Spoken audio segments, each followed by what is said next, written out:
And thank you for joining us. I'm Condace Pressley, Director of Community and Public Affairs at WSB-TV and a member of the Chris 180 Board of Directors.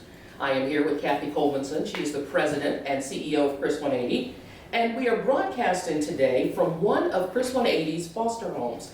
This is where they work with youth in foster care to help them to change the direction of their lives. Today, we're going to be talking about Chris 180's 40-year legacy. The challenges of this past year, something kind of happened last year. And we're also going to look ahead into the future. We do want to hear from you, so if you have any questions, please type those into the chat. We will have an opportunity to take those with Kathy at the end of our time together. Kathy, thanks for having me here today. Oh, I'm so excited you're here. So Chris 180's mission is to heal children, strengthen families, and to build community. Our organization offers a range of programming for all ages that continues to expand while staying true to the organization's core values. Tell us, how does all of Chris 180's work weave together? Well, the core is behavioral health. So the core of everything we do is concerned with helping people heal from trauma, helping people unlock their potential, build the skills they need to navigate life's challenges, which is called resiliency, and to be able to live full lives and make good decisions and thrive. So that's what we're all about, and that guides all of our activities and all of our work. Chris 180 offers behavioral health counseling, we offer housing, we work with homeless, people experiencing homelessness, youth in foster care, and people at risk, suffering from domestic violence too. It all weaves together because in order to help people thrive, you have to provide 360 services. So our 180, which is about changing directions, is built upon the notion that we have a foundation of behavioral health and people need the basics in order to be able to focus on healing and growing. Kathy, you mentioned trauma. Talk to us about how it tends to manifest and what Chris 180 does to address it. When people think about trauma, they often think about the events. But trauma is really the experience, how a person experiences the events. And the events can include things like community violence, which is happening, domestic violence, abuse, bullying. All of those things are trauma. And then there is complex trauma, which is trauma that occurs over time. It's kind of like layering on the bad things. And so Chris 180 is really focused on helping people heal and recover so that they can thrive. And we're doing that through a multitude of services that help people lift themselves up, because that's a key to trauma. You have to acknowledge it, and then you have to empower people to be in charge of their own lives. As we stated at the beginning, we are in one of Chris 180's foster homes. We are celebrating 40 years of service to this community this year. Didn't Chris 180, Kathy, begin with foster homes 40 years ago? We did. June of this year will be our 40th anniversary. The Junior League of Atlanta actually founded us. And they founded us to fill a gap in foster care that for children with significant behavioral health, mental health needs, and problem behaviors who could not thrive in regular foster homes and yet did not need to be in institutions. And so we were filling that gap.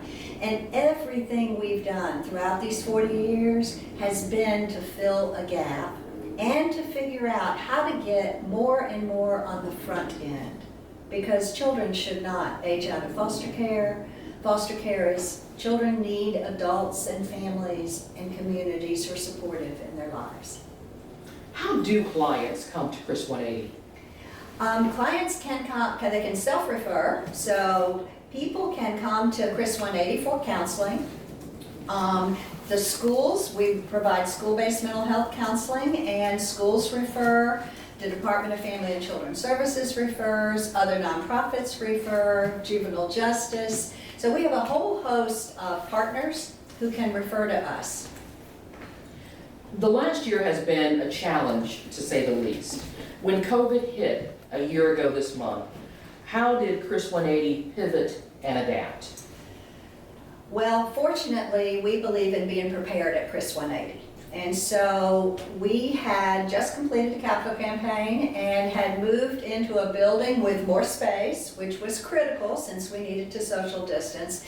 And we had invested in technology. We were already providing telehealth services under more restrictive rules, but we were already providing telehealth and we were already providing training. And we had invested in technology that prepared us to really launch telehealth services aggressively throughout the community and be able to pivot to provide all of our trainings virtually.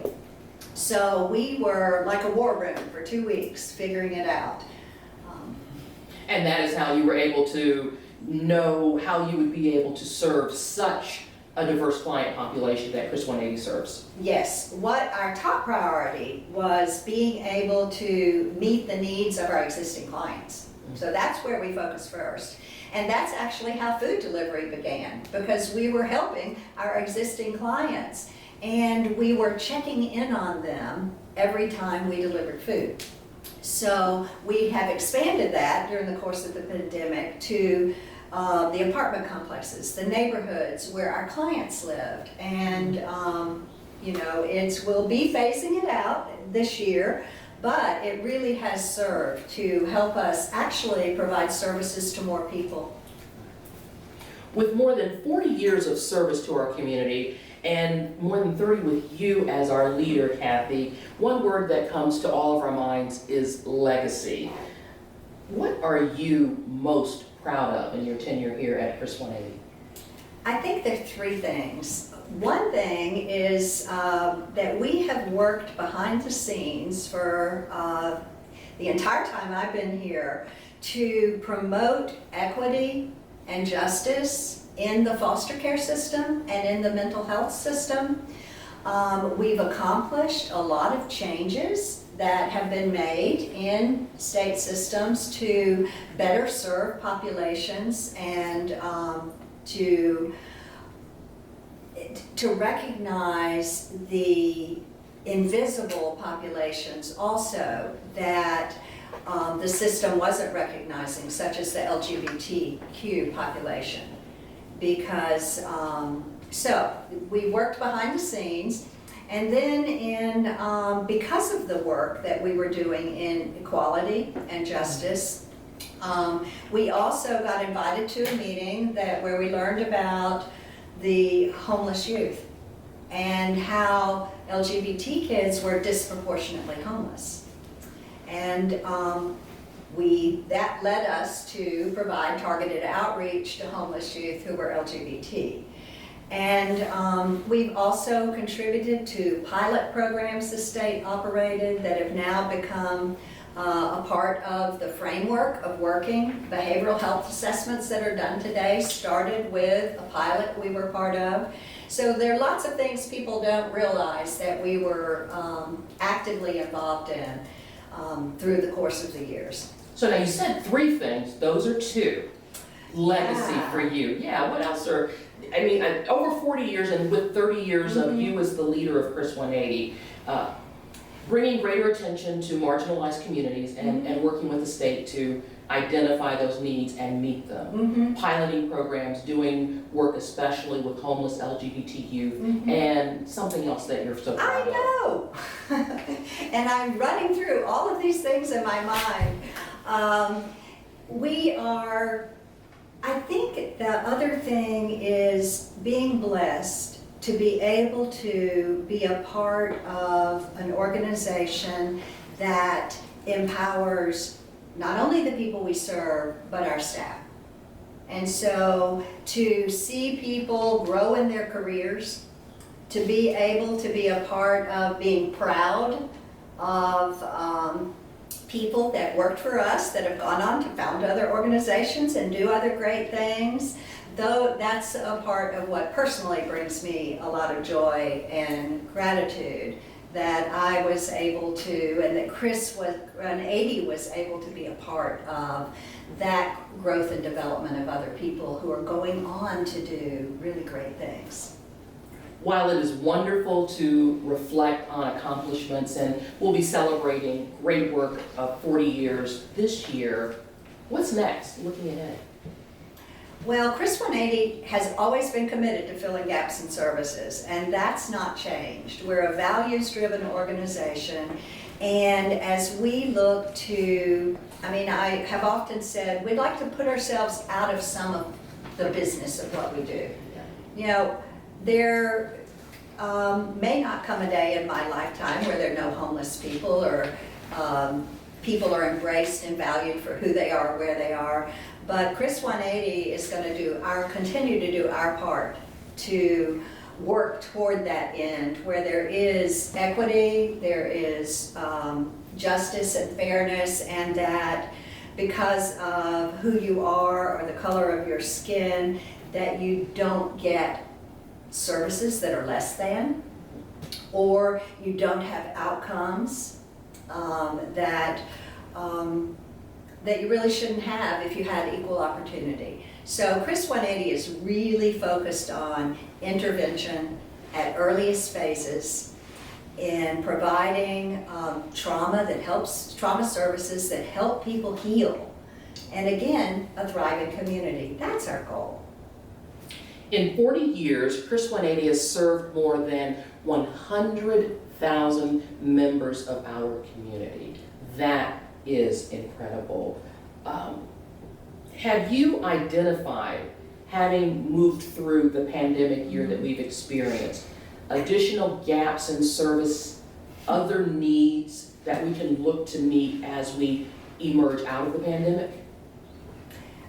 I think that the mental health needs, the behavioral health needs are going to be increasingly visible as we move out of the pandemic.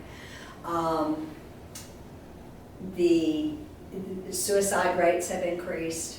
A lot of research done in the past on disasters and depressions show that the impact can be a lifelong impact on especially young children and especially teenagers. And if you think about what the developmental needs of those two age groups are, it makes perfect sense that there can be lifelong impact. And so we're really committed to walking alongside people and helping them heal and recover and be able to live full lives post-pandemic. Knowing that, does that influence the vision of Chris 180 in the coming years? It underscores the importance of the vision. Our vision was always to expand our behavioral health services, to intervene early, and to prevent some of the trauma that kids and families experience, which doesn't have to be so.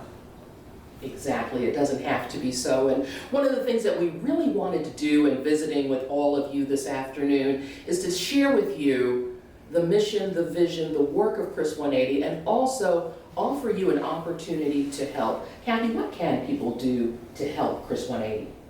People can advocate for the work of the organization. They can advocate in the community for equality and justice and recognition of the traumas that are often historical and generational that need to be recognized in order to promote healing.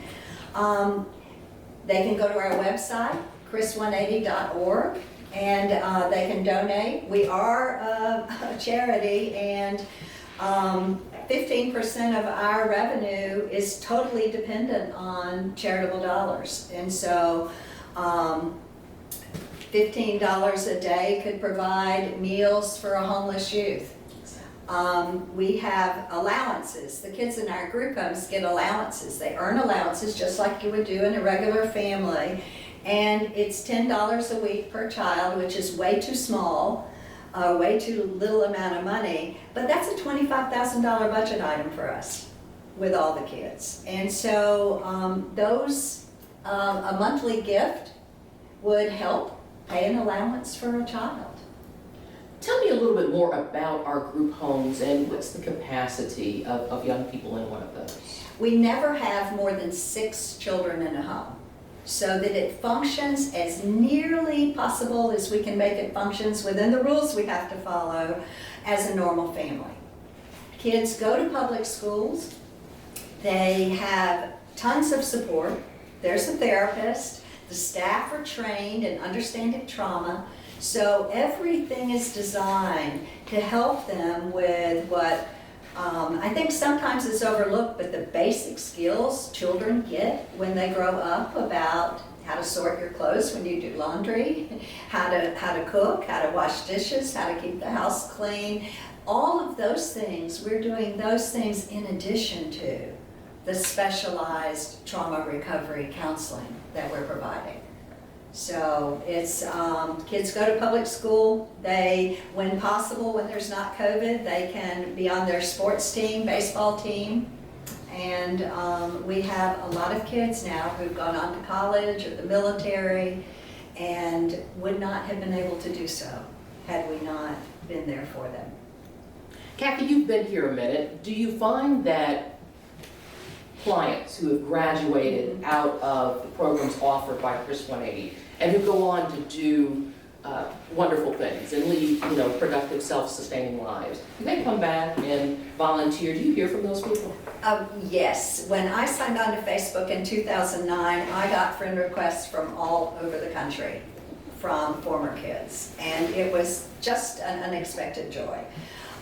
So yes, we hear from them. Now some of them, we had one young lady who did come back and was an employee for a while as she's pursuing her degree, her career in social work. But mostly they're living their lives and they're all over the country, and sometimes, because we are a behavioral health organization, we are HIPAA compliant. So we are very careful and protective, and some of the young people that I'm really proud of don't necessarily want to be identified because they've gone on to do really some great things. And that's what we want. And that's what we want, yes. Absolutely. Well, Kathy, I want to say thank you so much. We do have just a few minutes to answer some questions from those of you in our audience. And if you do indeed have a question for Kathy, we ask you to please type it in the chat. And we do, I know, have one question. What is that question? Is there a favorite client success story that you can share which highlights how Chris 180 has been able to transform lives?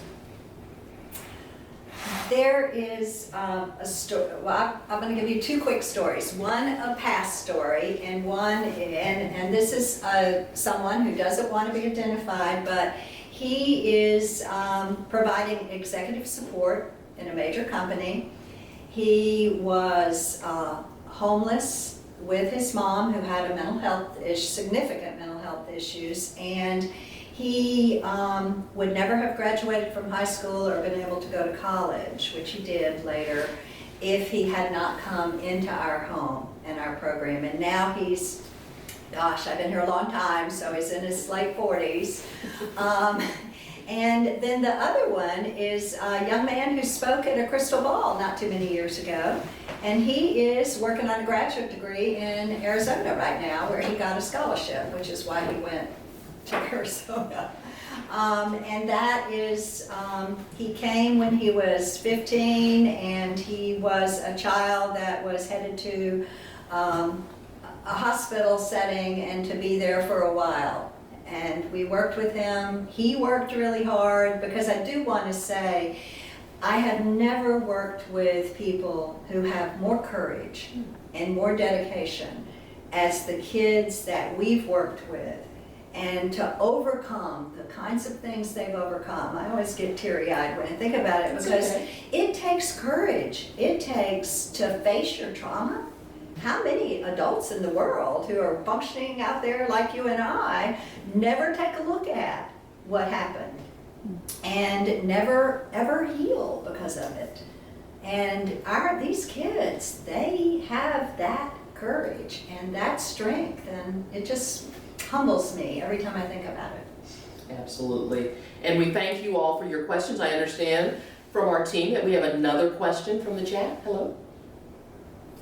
Kathy, in light of the horrible events in Atlanta this week, how has Chris 180 responded to calls for racial justice this last year and over its history? Well, this year, we marched with our partner Mercy Care. They're one of our partners down to the Capitol, and we actively supported the passage of the hate crimes legislation. And over the years, we have a lot of the system changes I referred to earlier. We advocated for African American kids to get treatment and not jail, and held to the account by asking for the report on who went where. And we've done some things like that, and then of course with the LGBT kids too. We also have taken a lot of stands around Black trans kids who are particularly challenged. So that's what we're doing. And with the events in our city this week receiving such national attention, it's not only the Black community that needs support. We are now standing with our Asian American and Pan-Asian friends and neighbors as well, correct? Yes, oh yes, oh yes. We believe that every person is a person of dignity and worth and should be treated as such, regardless. And that's the stand we take. I do believe we have another question, and I've got a couple in my pocket for you as well. Okay. You mentioned while we're pulling the question from the chat, and please, if you do have a question for Kathy, we would love to take it in the few minutes that we have left. Kathy, you mentioned that one of our formers spoke at the Chris 180 Ball. What is the Chris 180 Ball, and how might our audience get involved with us with that this year? Well, it's chris180.org, it's on the website, and it is an annual celebration of our work. This year, we're honoring two individuals, Arthur Blank and Sheila Weidman Farley.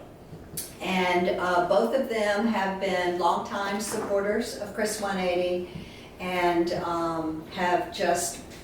have made a difference in the lives of not only children at Chris 180, but in the greater community. Absolutely, and I assume the Crystal Ball is our major fundraiser every year. Yes, which will be super special this year because it is our 40th anniversary. I understand there's another question, yes? Kathy, what inspires you and keeps you going through challenging times? My dad would probably say I was stubborn, but that fundamentally, I believe that every human being is born with tons of potential, and that the world would be a better place, a richer place, a fuller place if we all supported one another in opportunities for growth and treated one another as the persons of potential that we all are. So that's what keeps me going. Kathy, if there's only one thought our audience today remembers about this conversation or about Chris 180, what would that be? That Chris 180 is truly going about the business of changing lives, and that an investment in our work in any fashion will move all of us forward. And that's the great work of a great community. Well, I think unless there is another, I think we've answered all of your questions. We want to say thank you all so much for spending some time with us today, and thank you for joining us. If you would like to join us at Chris 180, if you would like to support Kathy in our mission of making a difference, please consider making a gift. We're going to say the website as many times as we can get you to get it, chris180.org. That's chris180.org. We also have a new event coming up on Facebook next week. It'll be Thursday, March 25th at 12:30. Kathy and Cindy Simpson, who is the COO of Chris 180, will go into great detail on Chris 180's response to the challenges of the pandemic year. You are invited, and we hope that you will join us. We will be contacting you, asking you for your feedback on this event, and we'll also be reaching out with opportunities for you to get involved. But of course, again, we are open to accepting your gifts and your donations because Chris 180 deserves your support. Kathy, a final thought, final word from you?